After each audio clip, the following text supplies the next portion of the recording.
This video is kind of a part 2 to my video, returning back to a baseline state as quickly as possible.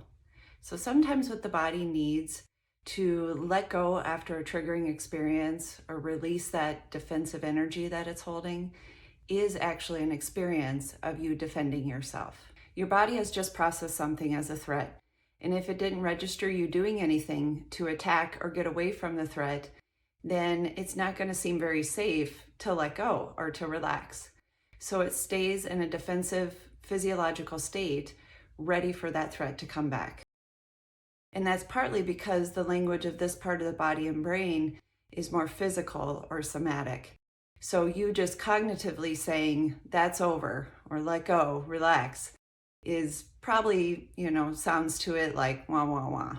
So the first thing you want to do when using this strategy is be curious, what kind of defensive urge am I having?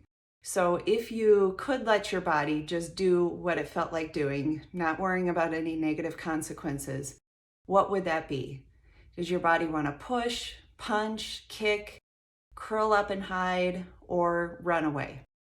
So if we go with the thing that the body's already kind of primed to do, that will work best. And then we can do that thing in a slow, embodied, safe way. But first, let me say, when I learned these techniques in my somatic experiencing training, there was a part of me right away that said, oh my gosh, that's so dumb or embarrassing, or there's no way that's going to work for me or probably anyone else. But I've done them enough now with clients and for myself for a variety of reasons that your body might be holding defensive energy and seen them work. So I no longer poo-poo them. But please know this sort of thing can take a little practicing and playing with. So please don't write it off if the first time you do it, you don't experience any release. So if you have an urge to push, find an open spot on a wall that you can push against, brace yourself with your feet, and then push against the wall for about 20 seconds. While you're pushing, focus on the experience of pushing. Notice your strength, what it's like in your arms and hands. Just be aware of the body experience of pushing and push as hard as you can. Then drop your arms to your sides and continue to notice whatever it's like in your arms and hands for another 10 to 20 seconds. What you notice will probably be pretty subtle, but you might notice your muscles loosening up some, maybe some heat, maybe some tingling sensations, or something else. If you have a willing parent or partner, it can work really well to push against their hands. So you would face each other, both brace your feet, both have arms extended out, and push your palms against their palms for about 10-20 seconds. And then it works even better if that parent or partner, towards the end of that, kind of gives way so that your body kind of gets an experience of winning. If you have an urge to punch, bring the arm that you would punch with to the starting position of a punch, tighten your bicep, and clench your fist. As you notice the position and tightness, slowly move into the direction of the punch, just an inch or two. Then pause and hold it there for 5 to 10 seconds, continuing to notice whatever it's like in your arm. Then let your arm drop to your side and continue to notice what it's like in the arm for another 10 to 20 seconds.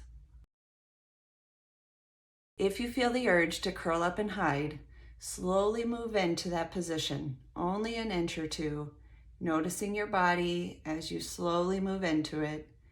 Then hold that posture for 10 seconds or so, and then return to your original posture, noticing your body for another 10 to 20 seconds. Hopefully by now you've seen part of the theme of this strategy, which is both noticing the defensive body experience, but then noticing the contrast or the easing up of the body when you move out of it. If you have an urge to flee, you're going to sit somewhere where your feet can comfortably reach the ground, then slowly shuffle your feet across the floor for 10 to 20 seconds, and be conscious of the feel of that movement in your legs, your ankles, your feet. Then allow your legs to be still, but continue to notice what it's like in the legs and feet for another 10 to 20 seconds.